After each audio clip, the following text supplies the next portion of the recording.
welcome to the Juiice. This isn't no podcast episode. This is a, post-game episode. We got Pops in the building. Pops, say what up to him. What up? Listen, Pops isn't on the camera right now, chat. So, make sure y'all listen in for Pops' feedback. We just had a phenomenal Thursday night game. What a game, Pops. As you can see, during the live stream, I drew Baker Mayfield. That's Baker back there. He is a winner for sure. But they did not get the win. The Tampa Bay Bucs ended up getting it done, Pops. So real quick, Pops, before we get into the stats. Go ahead, Dad. What did you just say? I said the Tampa Bay Bucs. I ended up getting done drawing the Baker Mayfield drawing, and I said they didn't get the win, even though I put he as a winner on the board. The Tampa Bay Bucs end up, no, not the Tampa Bay Bucs. The Atlanta Falcons end up getting the win. My bad. Thank you so much, Pops. That's what I'm saying. Hello. Hey, listen. Sometimes Pops has to reel me back in. So my bad. ATL, stand up. I would not have thought it was going to happen that way. No. At the end of the game, let's talk about the game real quick, Pops, before we get into some stats. Atlanta, they got it done, Pops. What you think? on the game, like I said, final couple drives there, it's all the difference in the world. Getting stacked and getting the big third down plays makes all the difference in the world. Very key sack, in chat, or to the people out there. There's a lot of moments that, you may only get 2 sacks in a game, Pops. But it's when do you get them sacks, or how do them sacks come? And you hit the nail on the head, Pops. I think Tampa Bay is usually on the other side of that coin in games. And then tonight, I think Atlanta ended up, picking up very key stops, or, on a third down, picking up that pick, Pops, reading that all the way, either whether it was zone called or whether he made the play on his own toward the end of the game. It was a great game, wasn't it, Pops? Said to me, it was about that. They were all the cousins, but it was really about this tonight. Robinson played in this game like the pitch was a big difference in this game. Why don't? Drake London wasn't there, and then you're getting Mooney falling a little bit, coming back from injury as well. And it just seemed like Cousins and Pitts had something clicking tonight, whether Pitts was getting open on his own, it was a good play call, or Kirk Cousins was dropping it right there, in between the numbers, Pops. He was putting it in between that little circle of the 8. He threw a couple of dimes out there too, Pops. Kirk Cousins was looking real young. It was a good game, like I said. I was impressed with the way they played. I said, a lot of times, Cousins has his faults. Like I said, when they got that sack there at the end, I thought, oh no, it's over. Now they come up with it. Blows my mind. And to come up with it in, it was like 4 or 3 minutes left on the game, and to have that situational football look like it may not go in your favor, even though you had some opportunities, the defense came out there, Pops, and made a stand and still ended up getting a stop.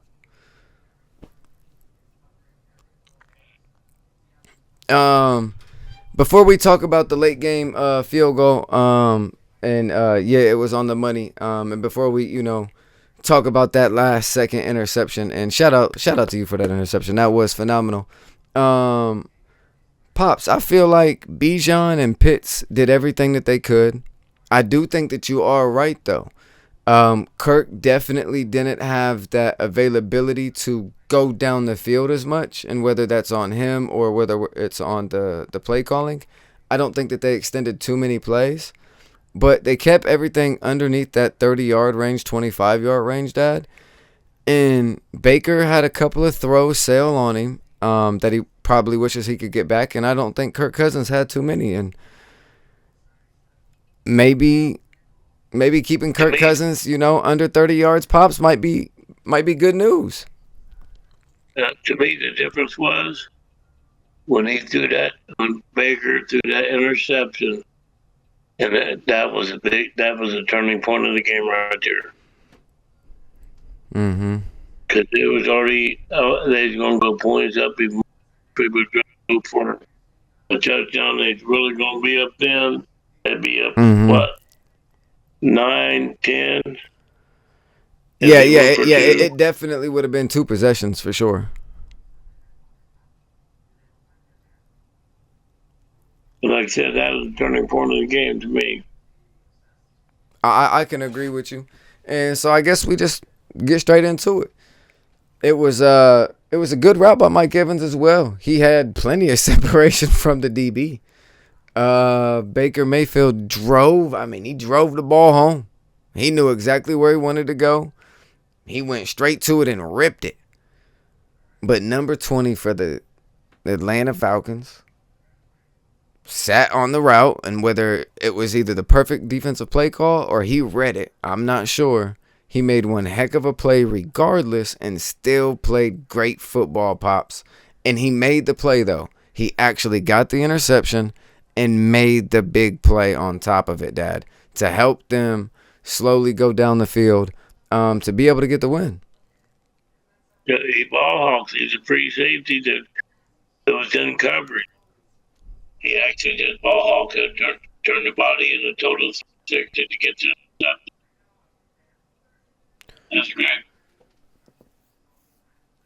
Now, I think the one big thing that was in the game before we get to the stats and break down a couple of things toward the back end of this here, I think the penalties had a really big impact on how Atlanta was able to fluently move the football. I feel like they had really good drives when they didn't have penalties that were just randomly set them back. And I feel like when you're watching the game, you could see, and especially with how they do the camera angles, that Kirk Cousins was getting frustrated, especially at majority of these taking us back situations during either a first down or a second down, and then you would see that drive, end up being a punt or not lead into points. And then all the other drives that didn't seem to have them penalties, Pops, it seemed like Atlanta put up points besides that last drive. I mean, they even had penalties on that drive as well, Pops, but Tampa Bay ended up having one on their side, which ended up helping them out a little bit, and they ended up getting it done, Pops, even with the penalties. But I think that interception was definitely the key to the victory at the very end of the game.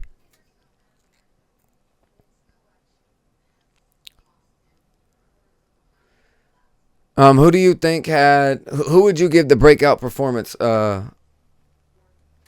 award to, Pops? Well, definitely Pitt. Yep.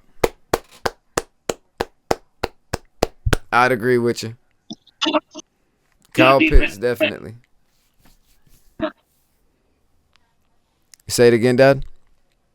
Well, I said it was a great defensive play. Pitts is the one that made it. Oh, yeah. And I mean, Pitts made plays all the way from the first quarter to the fourth quarter. And we're finally starting to see Pitts blossom into that wide receiver / tight end that people thought that he could be coming out of Florida, Pops. So, do you think Kyle Pitts stays in Atlanta? Random question that just randomly popped in my head. My bad, Dad.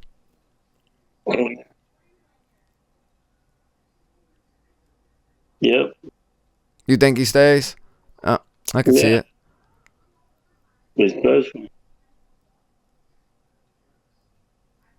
Especially what? With Penix there. Yeah, Penix is young, and he doesn't look to run first either. He looks downfield. But Quarterback. Huh? He's a pocket quarterback. Yeah. But the Atlanta Falcons ended up getting the win, Dad. It was a very, very close one, 29-28. I'm gonna run down through some of the stats. 30 for 44, 373 yards, 3 touchdowns by Kirk Cousins. Pops, What would you give him, an A or an A plus grade? What you think? you said what? Trying to give him A plus, but I dropped him in fantasy. Did Baker Mayfield 19 for 34? As I said, some of them kind of sailed on him, but 277 passing yards, 2 touchdowns, and 1 interception at the end of the game. Dang, Pops, when you look at it like that, that interception really was the ball game, wasn't it? Yep. That's the longevity of the game. The only way Atlanta was in the game is because Pitts was on the field, him and Robinson. Yeah. I think that duo of Robinson and Pitts was able to create enough for Kirk. And Kirk stayed with it too. Kirk did not shy away from it. Robinson didn't shy away from it. Pitts had plenty of moments to where he could have shied away from that moment on Thursday Night Football, and I think they all rose to the occasion. 19 carries for 93 yards and 1 touchdown from Bijan. One heck of a game on the ground, just in general. One heck of a game. He had a couple of carries, I believe, for like 9 to 12, 13 yards. Bucky came back from injury this week, Pops. He has 16 carries coming back from injury with 60 yards. No touchdown, but he did pick up 60 yards on the ground. What'd you think of Bucky, Pops? Not bad. But I'm surprised they used him that much, to be honest. Yeah, me too. I was surprised he went into Wildcat like that for back-to-back plays, but then I was surprised they didn't do it again because it looked good. Your internet's breaking up. Oh, my internet's breaking up a little bit with Pops right now, so I'm just gonna keep this going. David Stills had a showing, 6 catches for 78 yards. He had a couple of out routes that looked good. He did have one drop, maybe a couple, but overall, I think Stills played I didn't hear nothing. I think Stills played a very good game. And Pops is now back with us. Sorry, you guys, once again, my internet does go in and out. But Pitts, Pops, he had 11 catches for 166 yards and 3 touchdowns. How many targets he have? 12. See, that's good. But Bijan. Sorry? I didn't see him have one drop, so. Bijan had 8 catches for 82, Dad, on 11 targets. But I think a couple of them were just thrown to the dirt anyway, so probably 8 for 9 or 8 for 8.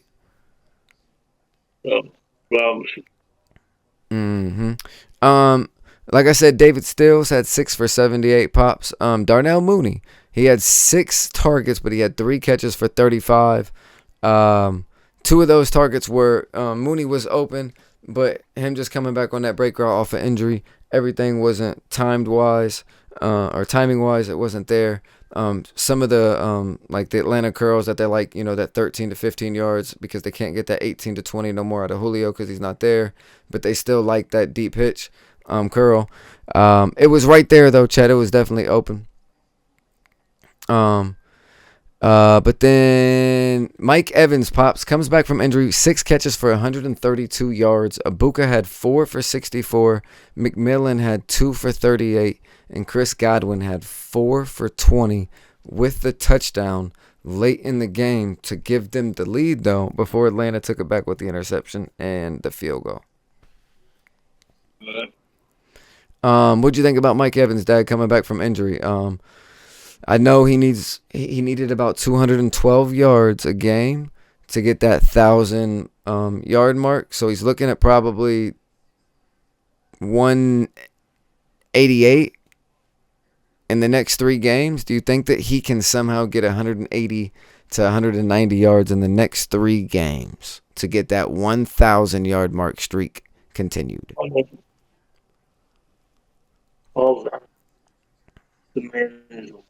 Can't really hear you. I